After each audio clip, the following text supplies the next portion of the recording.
કાર્યક્રમના પ્રાયોજક છે પાઠક સ્કૂલ્સ.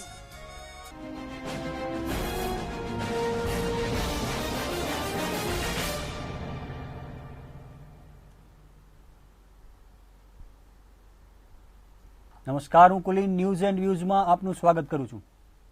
આપણા દેશની એક તાસીર છે કે રાજકારણ હોય, રમતગમત હોય કે પછી અન્ય કોઈ ક્ષેત્ર હોય, જે લોકો જે ક્ષેત્રમાં જાય તેમના કાર્યનું મૂલ્યાંકન આકલન કરવામાં આવે છે.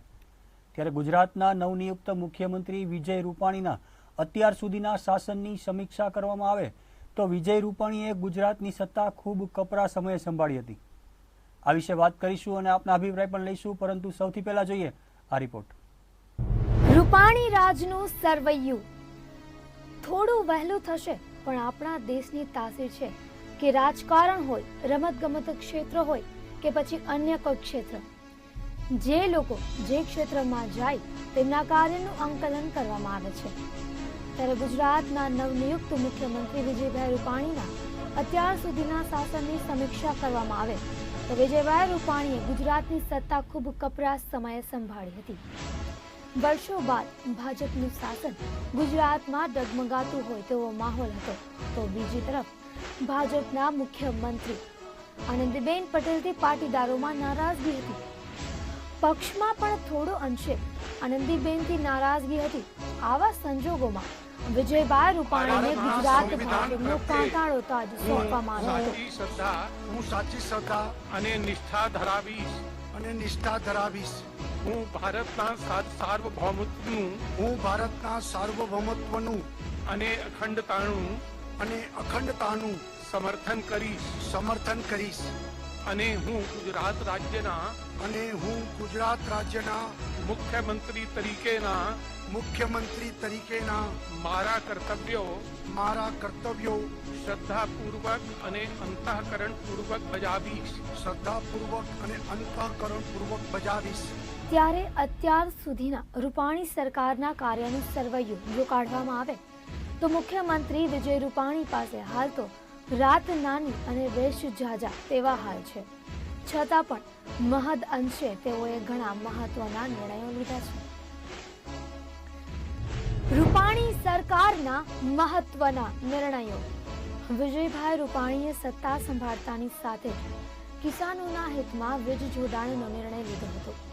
રાજ્યમાં ડાર્ક ઝોન હેઠળના 56 તાલુકાઓમાં પણ જેમની પાસે 8 એકરથી વધારે ખેતર હોય, સર્વે નંબર હોય, તેમને બીજું વીજ જોડાણ આપવાનો રૂપાણી સરકાર દ્વારા નિર્ણય જાહેર કરવામાં આવ્યો હતો. કે પછી યુવાનોને સરકારી નોકરી આપવાની જાહેરાત હોય. લગભગ 67,000 સરકારી નોકરી યુવાનોને આપવાની રાજ્ય સરકાર દ્વારા જાહેરાત કરવામાં આવી હતી. એટલું જ નહીં, સૌરાષ્ટ્રના દરેક ક્ષેત્ર પાણી પહોંચાડવા માટે અતિ મહત્વની ગણાતી એવી સૌની યોજનાનું ઉદ્ઘાટન પણ રૂપાણી રાજમાં થયું. સાથે સાથે ગુજરાતની જીવાદોરી સમાન એસટીની કાયાપલટ કરવાની જાહેરાત પણ રૂપાણી સરકારમાં કરવામાં આવી. આ ઉપરાંત રાજકોટમાં રૂડા અંતર્ગત સરકારમાં મંજૂરી માટે મોકલાયેલા 2031 સુધીના ડેવલપમેન્ટ પ્લાનમાં નાના મોટા અનેક સુધારાઓ કરાયા અને રૂડા હેઠળના 52 ગામના સરપંચોની મહત્તમ માંગણી સંતોષતા સુધારા સાથે લીલી ઝંડી સરકારે આપી હતી. આ પણ એક અતિ મહત્વનો નિર્ણય માનવામાં આવે છે. રાજકોટના Morbi road, Bhavnagar road, Gondal road તરફના ભાગમાં ઇન્ડસ્ટ્રીયલ અને ગ્રીન ઝોન વધુ હોવાથી રહેણાંક બાંધકામનો વિકાસ થઈ શકતો ન હતો. ડેવલપમેન્ટ પ્લાનમાં મહત્તમ રેસિડેન્શિયલ ઝોન આપવાનો સરકાર દ્વારા નિર્ણય કરવાથી બાંધકામ ઉદ્યોગ તેજ ગતિએ ધમધમ્યો છે.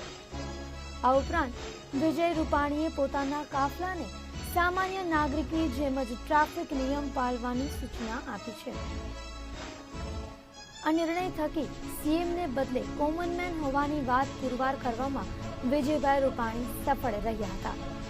પ્રારંભના દિવસોમાં છબરડા પણ થયા. જી હા, રૂપાણી સરકારના પ્રારંભના દિવસોમાં સુરતમાં પાટીદારોને આકર્ષવા માટે મહત્વના કાર્યક્રમનું આયોજન કરવામાં આવ્યું હતું, જેમાં ખુદ ભાજપના રાષ્ટ્રીય અધ્યક્ષ અને જેમણે વિજય રૂપાણી પર વિશ્વાસ રાખ્યો એવા અમિત શાહ પણ હાજર રહ્યા હતા. વિજય રૂપાણીના શિરે આ કાર્યક્રમ સફળ બનાવી ગુજરાતમાં પાટીદારો ભાજપથી નારાજ નથી એ મેસેજ પાસ કરવાનો મોકો હતો, પણ બાજી પલટી ગઈ અને પાટીદારોની સઘન સુરક્ષા વચ્ચે ભાજપના શક્તિ પ્રદર્શન રૂપી કાર્યક્રમમાં હોબાળો બોલાવ્યો હતો. બીજી તરફ ટ્વીટ ટાઉન હોલ જેવા કાર્યક્રમનું આયોજન પણ કરવામાં આવ્યું હતું. મુખ્યમંત્રી તમામ લોકોના સવાલોના જવાબ આપશે તે હેતુથી આ કાર્યક્રમનું આયોજન કરવામાં આવ્યું હતું, પણ ટ્વિટર ટાઉન હોલમાં અલગ અલગ સવાલોના એક જ જવાબ આપવામાં આવ્યા હોય તેવા એક નહીં અનેક કિસ્સા બહાર આવ્યા હતા. પરિણામે ટ્વિટર ટાઉન હોલ કાર્યક્રમની ચારે તરફ ટીકા થઈ હતી. રૂપાણી સરકાર આગામી ચૂંટણી પહેલા 2020 મેચ રમવાના મૂડમાં છે, ત્યારે અત્યાર સુધીના રૂપાણી રાજમાં મહત્વના નિર્ણય લેવામાં થોડે અંશે સફળ અને કેટલાક કાર્યક્રમમાં નિષ્ફળ રહ્યા એમ કહી શકાય.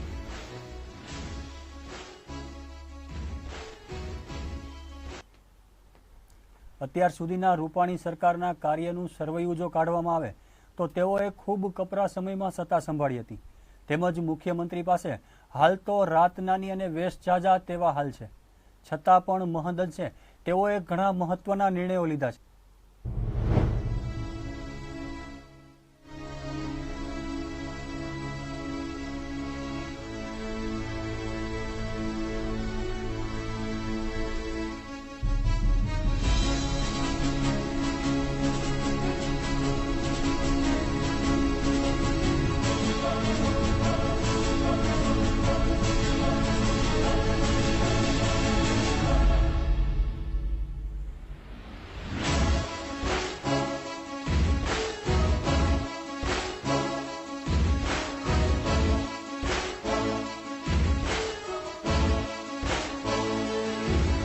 હાલ આ વિશે વાત કરવા માટે આપણી સાથે કોલર જોડાઈ ચૂક્યા છે. હલો, નરેન્દ્રસિંહ જાણા વાત કરું સર, કોણ ગામથી.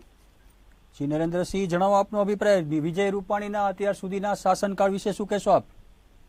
હા, તમે આગળ જેમ કીધું એમ ગાદલા બિછાવવામાં રાત આખી વહી જશે, ઊંઘવાનું રહી જશે, ને સવાર થઈ જશે. એટલે બહુ જ ટૂંકા સમયની અંદર વિજય રૂપાણી સાહેબે જે કારભાર સંભાળ્યો તે પછી એકંદરે જોઈએ તો ગુજરાતમાં જે માહોલ હતો એ માહોલમાં તે આવ્યા અને તે પછી તેમના શાસનકાળ દરમિયાન એકંદરે શાંતિ સ્થપાઈ છે. એ વાત બદલ હું વિજય રૂપાણી સાહેબને પહેલા તો અભિનંદન ખાસ પાઠવું જ છું સર. જી બિલકુલ, તેમણે કરેલા કાર્યો વિશે કયા કયા મહત્વના નિર્ણયો તેમણે લીધા, કયા કયા કાર્યો કરી, આ વિશે શું કહેશો? હા સર, એક જે ખેડૂતોને જે ભાવ પોષણક્ષમ ભાવ મળવા જોઈએ એ ભાવ નથી મળ્યા, એટલે એ બદલ થોડીક આમ દિલમાં કહેવાય ને વેદના થાય ખેડૂતો પ્રત્યે તરફથી. તો એવું કામ પણ સારું એવું કરે કે ખેડૂતોને પોષણક્ષમ ભાવ મળે, જેથી કરીને ખેડૂતોની જે કઈ લાગણીઓ એમના પ્રત્યે હોય એ પ્રેમસભર ફરીથી આવતી ચૂંટણીમાં જોડાયેલી જ રહે સર.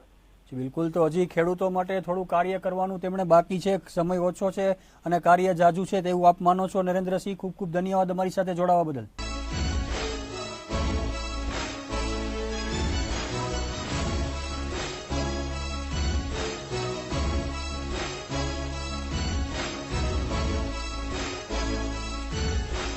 હાલ વધુ એક કોલર આપણી સાથે જોડાઈ ચૂક્યા છે. હલો, હાજી સાહેબ.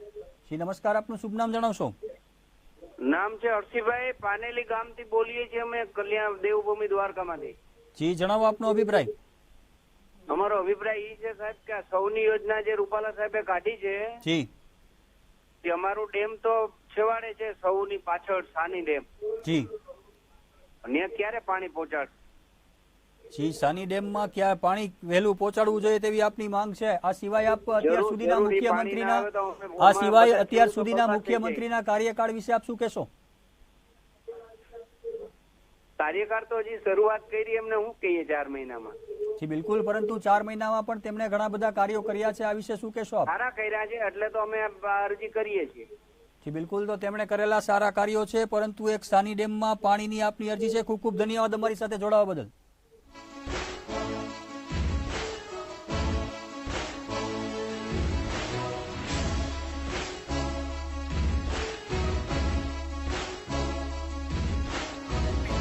ભારતના સંવિધાન પ્રત્યે હું સાચી શ્રદ્ધા અને નિષ્ઠા. હાલ વધુ એક કોલર આપણી સાથે જોડાઈ ચૂક્યા છે. હલો, કૌશિકભાઈ બોલું છું. જી કૌશિકભાઈ બોલું સુરેન્દ્રનગરથી. જી કૌશિકભાઈ, જણાવો આપનો અભિપ્રાય. સાહેબ રૂપાણી સાહેબનું આજે હું એમ કહી શકું કે મોદી સાહેબ કરતા આનંદીબેન કરતા બહુ સારું એવી કામગીરી છે. જી કઈ રીતે વિચારેલા છે. કઈ રીતે કૌશિકભાઈ? આજ લગીન અત્યાર લગીન જે પટેલ આંદોલનો હોય કે પછી મુસ્લિમ હિન્દુનો ઝઘડા હોય, કોઈ વસ્તુ અત્યારે દેખાતી નથી. અને એની અંદર આ બેઠા છે વિજયભાઈ રૂપાણી પછી બધી જ રીતે બધી શાંતિપૂર્વક બધું ચાલે છે. જી બિલકુલ. તો જે શાંતિ સ્થાપવાની ગુજરાતમાં ખાસ જરૂર હતી તે શાંતિ સ્થાપવામાં વિજયભાઈ સફળ રહ્યા છે તેવો આપનો અભિપ્રાય છે. ખૂબ ખૂબ ધન્યવાદ અમારી સાથે જોડાવા બદલ કૌશિકભાઈ.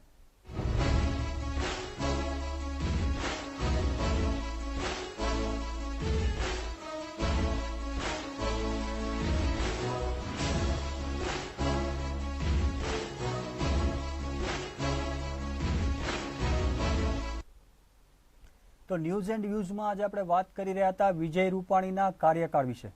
વિજય રૂપાણીએ સત્તા સંભાળતાની સાથે જ કિસાનોના હિતમાં વીજ જોડાણનો નિર્ણય, રાજ્યમાં ડાર્ક ઝોન હેઠળના 56 તાલુકાઓમાં પણ જેમની પાસે 8 એકરથી વધારે ખેતર હોય, સર્વે નંબર હોય, તેમને બીજું વીજ જોડાણ આપવાનો વિજય રૂપાણી સરકાર દ્વારા નિર્ણય જાહેર કરવામાં આવ્યો હતો. આ ઉપરાંત લગભગ 67,000 સરકારી નોકરીઓ આપવાની જાહેરાત પણ રાજ્ય સરકાર દ્વારા કરવામાં આવી હતી. એટલું જ નહીં, સૌરાષ્ટ્રના દરેક ક્ષેત્રમાં પાણી પહોંચાડવા માટેની અતિ મહત્વની ગણાતી એવી સૌની યોજનાનું ઉદ્ઘાટન પણ વિજય રૂપાણીના રાજમાં જ થયું છે. તો ન્યૂઝ એન્ડ વ્યૂઝમાં અત્યારે બસ આટલું જ. વધુ સમાચાર માટે જોતા રહો ગુજરાત ન્યૂઝ. આ સમાચારના પ્રાયોજક હતા પાઠક સ્કૂલ્સ.